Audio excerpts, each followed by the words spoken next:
저는 올해 30살 여자입니다. 새해부터 아주 기막힌 이야기를 들려드리게 되었네요.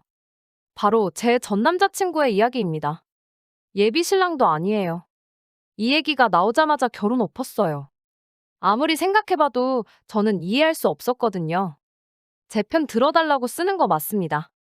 혹시 제 전 남자친구가 이해되시는 분 있다면 댓글에 꼭 남겨주시면 감사하겠습니다. 저와 남자친구는 친구를 통해 가볍게 만난 사이였어요. 친구로 지낸 지 2년, 그리고 연인으로 지낸 지 1년이 되었어요. 남자친구는 올해 32입니다. 나이가 어느 정도 있는 상태에서 연애를 시작했으니 결혼 얘기가 나오기까진 그리 오래 걸리지 않았습니다. 그리고 친구로 지냈을 때부터 어떤 사람인지 지켜봤잖아요. 그래서 일은 결혼 얘기가 나왔던 것 같습니다. 그리고 제가 결혼을 결심한 이유 중 하나가 남자친구는 이미 준비가 된 사람이었다는 거예요. 속물일지는 모르겠지만 결혼에서 가장 중요한 게 아마 돈이 아닐까 싶습니다. 사랑으로 결혼해서 극복하는 신데렐라 이야기는 이제 꿈이죠. 현실적으로 돈이 없으면 행복도 없다고 생각해요. 저도 이 생각으로 어릴 적부터 번 돈을 차곡차곡 모았어요. 제가 모은 금액도 적지 않은데 남자친구는 무려 1억이라는 큰 돈을 모은 대단한 사람이더라고요. 1억이라는 돈을 보면 알 수 있죠. 성실하고 착실하고 헛돈을 쓰는 사람이 아니라는 걸요. 그 부분이 가장 마음에 들었습니다.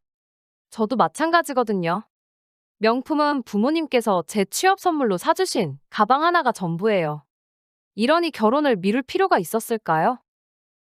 저는 이때까지만 해도 남자친구의 1억을 굳게 믿고 있었습니다. 정말로 1억을 모은 것도 맞고요. 문제는 이 돈이 어디에 있냐겠죠? 저는 당연히 남자친구가 가지고 있을 줄 알았어요. 은행은 아니더라도 남자친구의 부모님께서 가지고 계실 수도 있다는 생각까지 했습니다. 하지만 그 1억은 전혀 예상치 못한 곳에 있었어요. 바로 남자친구의 누나에게 있었습니다. 남자친구의 누나는 카페를 운영하는 어엿한 사장님이세요. 그런데 남자친구의 돈이 누나에게 있다니 조금 의아하죠. 요약해서 말씀드리면 누나의 카페에 남자친구의 돈 1억이 들어가 있었습니다. 투자라고 할 수도 없어요. 그냥 빌려준 돈이라고 생각하시면 됩니다. 카페는 전부 누나 명의거든요. 서류상으로는 남자친구와 관련된 그 어떤 것도 없어요. 지분도 하다못해 돈을 빌려주고 받은 계약서도요. 그러니까 지금 오빠한텐 1억이 없다는 거잖아? 있긴 있지. 당장 못 쓰긴 하지만 당장이 아니라 아예 못 쓰는 거 아니야? 돈이 없어진 것도 아닌데 왜 못 써? 그럼 혹시 지금까지 누나가 돈 갚은 게 있어? 아니, 거의 보증금이랑 권리금으로 들어가 있어서 뺄 수가 없지. 돈 벌면 갚아야 되잖아. 빌린 돈이 권리금이든 보증금이든 돈이 생겼으면 남의 돈부터 갚아야지. 근데 지금까지 갚은 게 없었다는 거지? 근데 누나가 돈을 떼먹을 사람은 아니야. 그건 알지. 근데 언제 돌려받을지 모른다는 거네? 누나 카페 정리하시기 전까진? 누나가 10년 뒤에 가게를 정리한다고 해도 그거 떼먹을 사람은 아니라니까? 너도 알잖아. 우리 누나 성격. 돈 떼먹힐 걱정하는 게 아니잖아. 당장 우리 결혼은 무슨 돈으로 해? 일단 은행에서 대출 좀 받고 나중에 누나한테 돈 받아서 갚으면 되지. 이자는 누가 내? 우리가 빌린 거니까 우리가 내야지. 누나 때문에 우리가 대출을 받는 거면 누나가 이자를 내야 하는 거 아니야? 왜 우리가 빌렸는데 누나가 이자를 내? 누나한테 돈을 안 빌려줬으면 대출 받을 일 없었을 테니까. 그런가? 그건 누나한테 얘기해 볼게. 대출 받아야 하는 거면 결혼 생각 안 했지. 돈도 없으면서 왜 있다고 했어? 돈 있잖아. 당장 쓰지도 못하는 돈. 언제 받을지 모르는 돈은 있다고 하면 안 되지. 너 계산 이상하게 한다.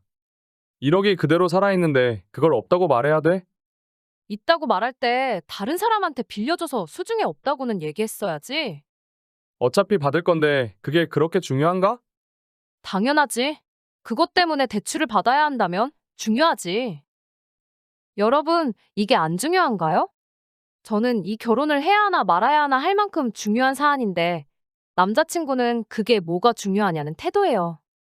요즘 같은 고금리 시대에 1억을 대출받는다면 이자가 도대체 얼마인가요? 문제는 이걸 언제 갚을 수 있을지 모른다는 거예요.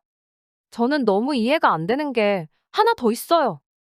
보통 남의 돈을 빌렸으면 그걸 갚는 게 가장 중요한 일 아닐까요? 1억을 한 번에 갚지는 못하더라도 카페에 수익이 생기면 조금씩이라도 갚아야죠. 그 돈이 권리금과 보증금에 들어가 있으니까 가게 뺄 때 받아서 갚는다는 게 말이 되나요? 여유가 있으면 가족끼리 늦게 갚을 수 있죠. 문제는 저희가 결혼을 하려면 그 1억이 필요하고 그 1억이 없어서 대출을 받아야 한다는 겁니다. 게다가 나는 문제없다, 나는 1억을 갖고 있는 게 맞다는 남자친구의 태도도 가관이죠. 그리고 혹시나 해서 말씀드리는데 저도 똑같이 결혼자금 1억 준비했습니다. 어쨌든 이 상황을 해결하기 위해 저는 제 의견을 남자친구에게 전달했어요. 이미 돈을 빌려줬으니 지금 당장 1억을 돌려받을 수는 없겠지. 하지만 나는 대출을 받아서 결혼 생활을 시작하고 싶지는 않아. 어쩔 수 없이 대출을 받는다 해도 누나한테 매달 조금씩이라도 돈을 갚아달라고 해야지. 누나가 가게를 언제 정리할지도 모르는데 이자를 내며 대출을 유지하다가 나중에 갚자? 그건 정말 아닌 것 같아. 그럼 누나랑 한번 얘기해 볼게. 정말 저는 대출을 받아서 결혼하고 싶지는 않아요. 그렇게까지 결혼이 아쉬운 사람도 아니고요. 100번 양보해서 누나가 매달 200만 원씩이라도 갚는다면 고려해볼 용의는 있어요. 카페 장사도 잘 되던데 왜 그동안 동생 돈을 하나도 갚지 않았을까요? 정말 그런 사람을 믿고 기다리는 게 맞나요? 그동안 좋게만 봤던 분인데 조금 실망을 했죠. 그리고 다시 남자친구와 만나서 얘기를 했습니다. 누나가 매달 돈을 갚는 건 힘들다고 하네. 대신 가게 보증금이랑 권리금 빠지면 바로 1억 돌려주기로 했어. 못 믿겠으면 각서나 계약서도 써줄 수 있대. 떼먹을까봐 이러는 게 아니잖아. 그럼 누나가 돈 돌려주기 전까지 이자는? 그건 우리가 받는 대출이니까 우리가 내야지. 대출 받아서 이자까지 낼 만큼 돈도 없으면서 왜 결혼하자고 한 거야? 돈 있잖아. 오빠는 지금 돈이 없다고 해야 하는 거야. 누나한테 돈 돌려받으면 그때 있다고 해. 누나가 각서까지 써준다는데 내가 돈이 없는 거라고? 돈 있어? 그럼 보여줘. 있으면 보여줘야지. 건물이면 등기부등본으로, 현금이면 통장으로. 그렇게 보여줄 수 있는 걸 있다고 하는 거야. 누나가 갚는다고 했다니까? 언젠간 갚으시겠지. 그게 언제가 될까? 10년 뒤? 20년 뒤? 그때까지 이자만 얼마일지 계산해봐. 가장 중요한 게 뭔지 아세요? 저는 남자친구에게 미안하다는 말 한마디를 듣지 못했어요. 계속 도돌이에요. 돈 있다니까. 누나 못 믿어. 이 두 마디만 무한반복이요. 돈 없어지지 않고 깔려있는 거 맞고요. 누나도 언젠간 반드시 갚겠죠?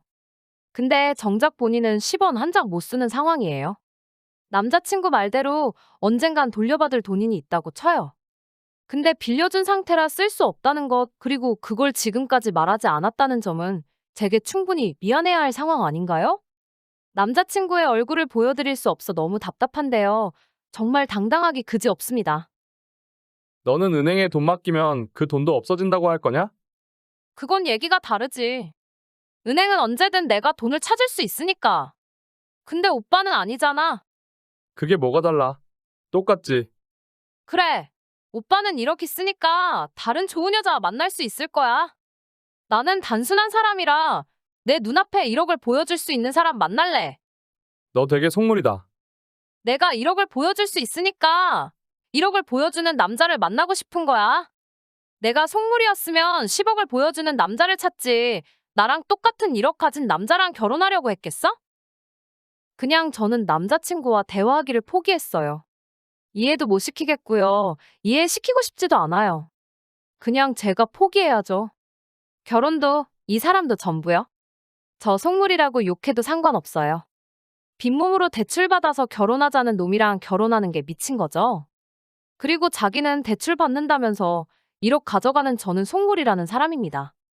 그냥 다 이해해주는 여자 만나라고 했습니다. 저는 쫌생이의 속 좁은 여자라 이해 못한다고요. 남자친구는 저더러 속물이라고 그렇게 욕하더니 얼마 지나지 않아서 계속 연락이 왔어요. 전화를 안 받으니 카톡에 문자까지 오길래 다 차단했어요. 마지막에 봤던 카톡엔 누나가 10년 내에 갚는다고 약속했다는 내용이 써 있었네요. 10년이라?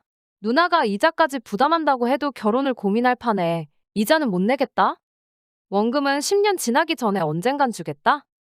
남자친구 말대로 전속물일지도 모르겠네요.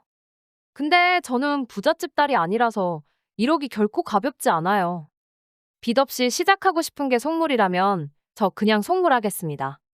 10년 동안 남의 빚 갚느니 그냥 속물하려고요. 결혼 얘기 나오자마자 엎어진 거라 타격도 없어요. 그냥 사귀다가 헤어진 느낌이에요. 저희를 같이 아는 친구는 너희가 결혼할 줄 알았다며 왜 깨졌냐 묻더라고요. 그래서 사실대로 다 말해줬죠. 친구는 그 자리에서 휴대폰으로 막 계산을 해보더니 10년이면 이자만 5천만 원이라고 하더라고요. 요즘 금리로 대충 5% 잡고 10년이면 5천만 원이라네요. 입이 떡 벌어졌죠. 5천만 원을 생으로 지출하며 살 뻔했으니까요. 저도 막상 이자에 대한 부담만 있었지 이렇게 숫자로 딱 들은 건 처음이었어요. 정말 하늘이 도왔다 싶었네요. 제 이야기는 여기까지입니다. 다른 분들 보시기엔 제가 이 모든 걸 떠안고 결혼을 하는 게 맞았을까요? 장사가 잘 되는 카페를 운영하면서 단 10원도 당장 갚을 생각이 없는 사람? 본인이 돈을 빌려줘서 생기는 대출에 대한 이자를 같이 부담하자는 사람? 남자친구는 가족이라 누나에 대한 믿음이 대단한 것 같은데? 솔직히 저는 모르겠어요. 신뢰도 안 가고 믿고 싶지도 않아요. 정말 이 사람의 계산법이 놀랍고 혹시나 그럴 일은 없겠지만 제가 실수한 게 있을까 싶어서 글 보냅니다. 읽어주셔서 감사합니다.